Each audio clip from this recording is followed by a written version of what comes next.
Hi guys, welcome back to my channel. My name is Daisy and today is day 4 of 12 days of Christmas. Yes, and Vlogmas is sweet.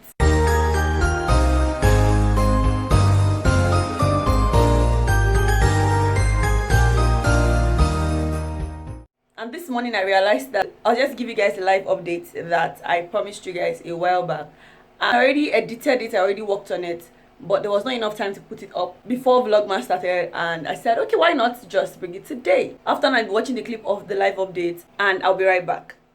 Today, we're going to be doing something that I've not done before, and if I enjoy it as much as I think I would, it's going to be the first of many. Yeah, I'm going to be having a mukbang.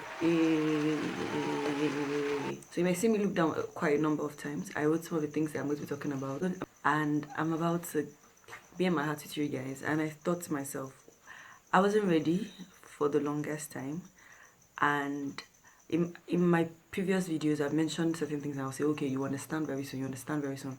For example, the video I did for my cousin, you heard when I said, oh, okay, why I've not been in the store and all that, so you understand everything in a few minutes. For today's mukbang, I'm going to be doing this. Yeah, can you see? So I have jollof rice here, I have chicken, and I have gizzard, and if I'm not too full by the time I'm done with it, I'll have this coconut cookies, coconut balls, whatever it's called, I can't remember exactly. Then I have water, obviously, and I have a cold glass of juice. Yeah, lockdown really transformed a lot of lives, and it did for me as well. And it's been from one thing to the other. It's been like a roller coaster, but was a crazy kind that I'm honestly grateful for at the end of the day, because it made me see my strength and my weaknesses even much more than I thought. Last 4 jobs during this period, 4 freaking jobs during this period. So meaning I got broke. Yeah, the girl got broke. So the thing is, out of these 4, they all have different dynamics here. Let me drop this first. So they all have different dynamics here. 3 out of them I legit lost to them, and then 1 I had to do something smaller, like something less than quarter of the actual size of the event I had to do later. 4, basically just say 3 jobs. Yeah, I remember the time the one that really was like, oh, nailed the coffin on the head. Then when the person called me, I said, oh Sharon, I'm really sorry that I can't give you the job anymore, blah blah blah blah blah blah. The story behind it. And I was like, oh, no problem. And I was smiling and nice. Okay, I wasn't smiling because she was over the phone, and I was like, it was as though they poured water on my body, like cold water on my body. And I can't explain how I felt. Honestly, I really can't explain how I felt, because I just felt like all my work, like all my damn hard work, just went down the drain like that. That's how I felt. Like everything that I had put into wanted to get everything perfect, like each of these events. And that's about all the other events I had lost. Oh, one of these people totally blocked me. Or I think she didn't want to have to tell me she was cancelling. And I'm like, it's professional. Like, you are so unprofessional. You just went off like that. That one is a story for another day, if I ever tell the story.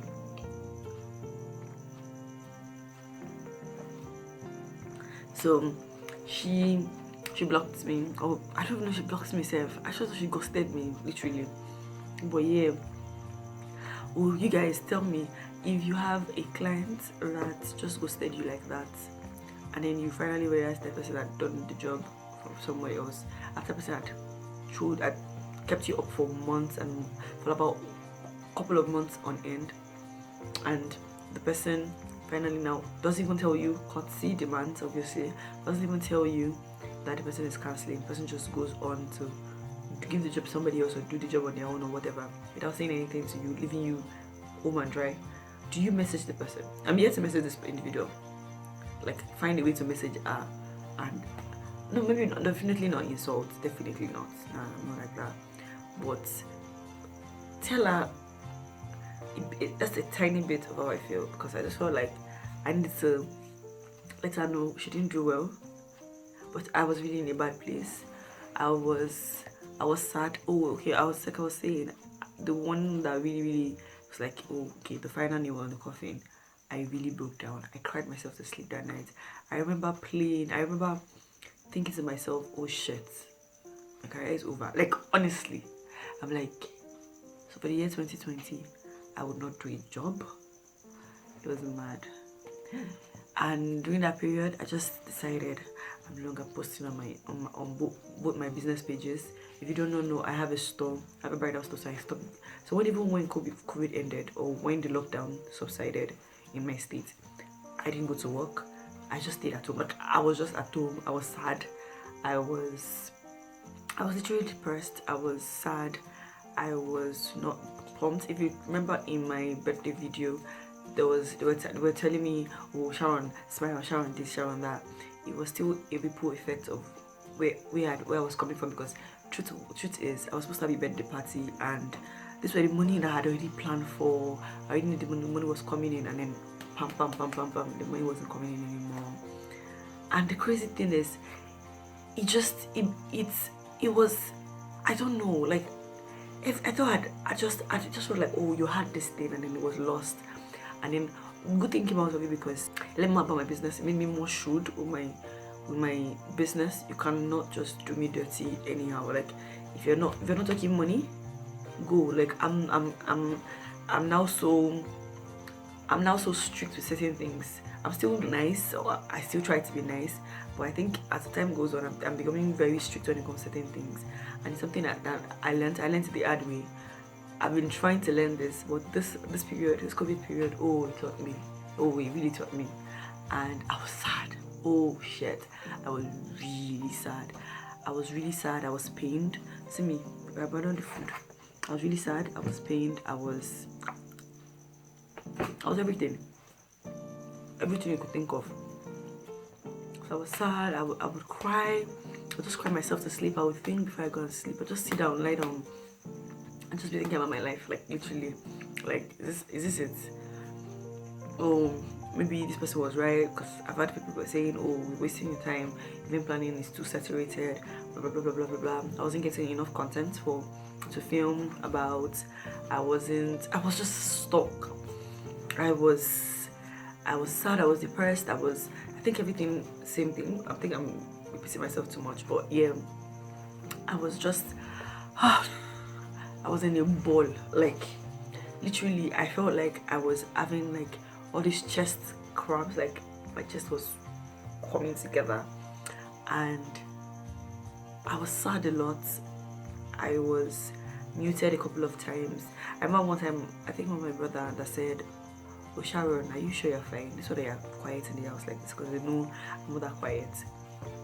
Yeah, days I'll go like that. I just don't want to talk to anybody. I don't want to be on my own. My house is a full house. By now you should know, I say it in some of my videos, my house is a full house.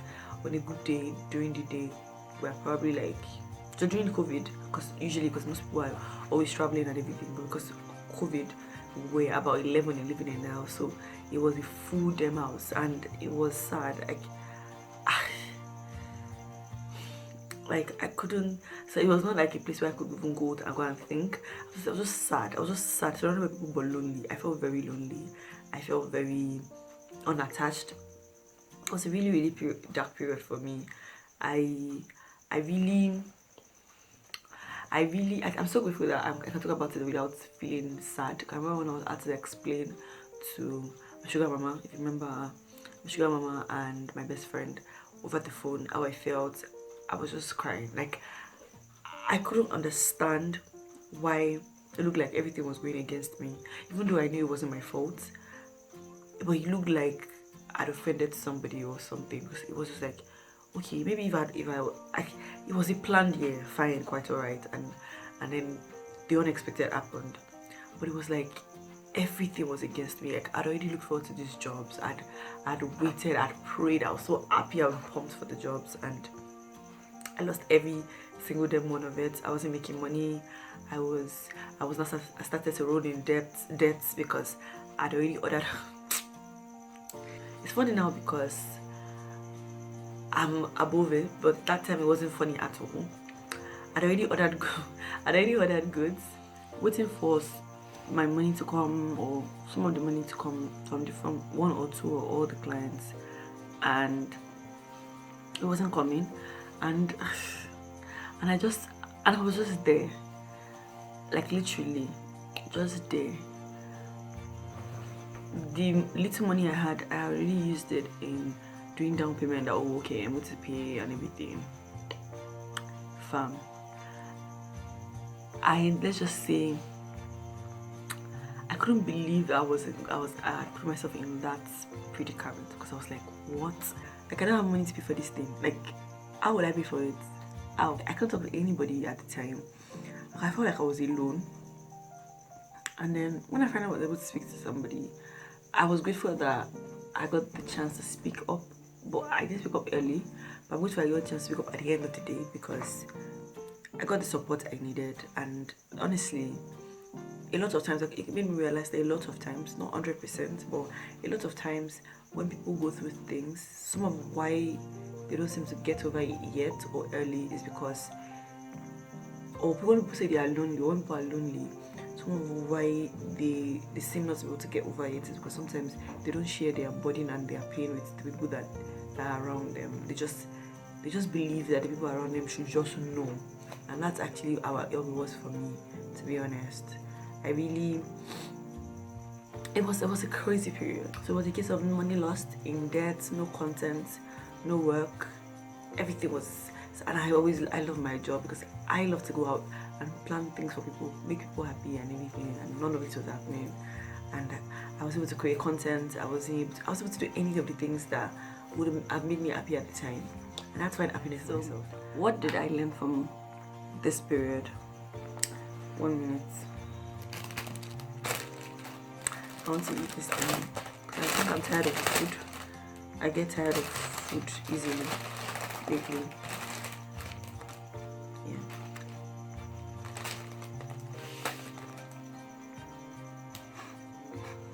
First thing first I learned was loving myself more.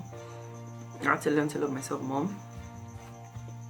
I had to learn to love myself more. I had to learn to know that I'm more than enough for myself. I find happiness in myself and in God, obviously, and in any other thing or any other person. And it really up to me when I finally realized, because it took a while to realize. Then staying positive always, because I beat myself up a lot of times. Bad manners. I beat myself up a lot of times about the most mundane things, and even the one that was serious. I beat myself up a lot. I looked at myself so badly, and it was really wrong of me. And yeah, and bring me to my number 3 is to always remember that men plan and God executes. I will always keep planning. It's something I would always do. I will always plan and think ahead, but it's God that executes everything at the end of the day. If things don't work out the way you want it to work out, you never know what's up with God. You never really know. I had to learn to take every day as it comes. Like, if it works out, fine. If it doesn't work out, okay, we move on. Like, embracing it today and enjoying the sweetness and the juiciness of it every day. Then finding happiness inside out, from within. Finding happiness from within, and then it irradiates outside. And then I prayed a lot. I prayed so much. I sought the face of God more than I ever did. And let me even tell you. Let me tell you something. One of the particular one, the event that I said that was like the nail that eats the coffin, now the nail that sealed the coffin for me, and I broke down for. She messaged me months after. She might be watching this right now. I love you so much. She messaged me months after, and because we kept talking, except maybe the person who ghosted me, I didn't stop talking to any of my clients. She just messaged me at some point and just to get me back the job. Summary, just getting back the job, and it made me feel very good. Honestly, it made me feel very good. I felt very happy within myself.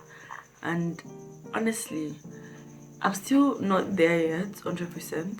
It's taking me a while to get back to everything. I think the only place where I have been totally active has been on YouTube, and so when people seem to say, ah, this guy's fine, if you knew. And honestly, it's been a ride. It's been an amazing ride when I think about it now, because now I can be happy about it. And it's amazing. Why? Because of the fact that I had to learn, I had to grow more. I am not totally back at my office, but I'm trying as much as possible in this month of October to at least go back to posting and be more active on social media. Actually, not at least my other accounts. I think that this is the most I've gone in a couple of months, and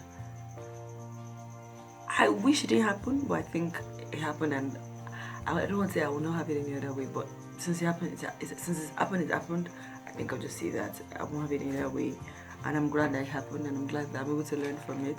I'm obviously still learning. I remember one of my first sessions, and I just had to, I broke down because I was just thinking to myself, what is wrong with you? Like, what exactly is wrong with you? What's your problem? You have to think of other things to make you happy. You have to make yourself happy. You have to be happy from within. And I remember somebody saying, oh, don't spiritualize depression. And I'm like, I'm not spiritualizing anything. That's actually where I find my happiness, when I do my praises, when I do my worship, and when I start to think positive. So I started to plan imaginary events. Crazy, yeah, but I started to do it. I started to plan imaginary events. I started to put imaginary events together. I just started to live in my dreams because I did not want anything to hold my dreams down or hold me down per se. And I think I'm just grateful. I think I'm just going to keep ranting and talking like non-stop now. You could share your lockdown struggles with me. You could write it down in the comment section. You could give me an idea of it or anything.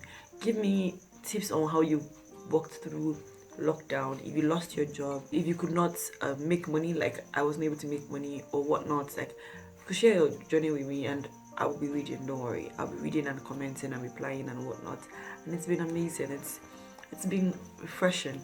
Yeah, it's talking about it. I'm happy talking about it because right now I can say, okay, I got that out of the way, and it's amazing. I really am grateful. I'm happy that I got to get that out of the way in my thoughts, in my head. And yeah, cheers to a better life, to the new normal. Hopefully it's not the new normal, because I'm not enjoying some things about these things, e.g. mask. But we're grateful. I'm grateful. I'm with my family. I'm with myself particularly. Yeah, thank you guys for watching. I hope you were able to get a few things of, like, at least you're able to figure certain things out from, like, certain things I've said before in the past and whatnot. Thank you guys for watching. Remember, subscribe to my YouTube channel and follow me on Instagram and on Twitter. Yeah. Live, love, and laugh.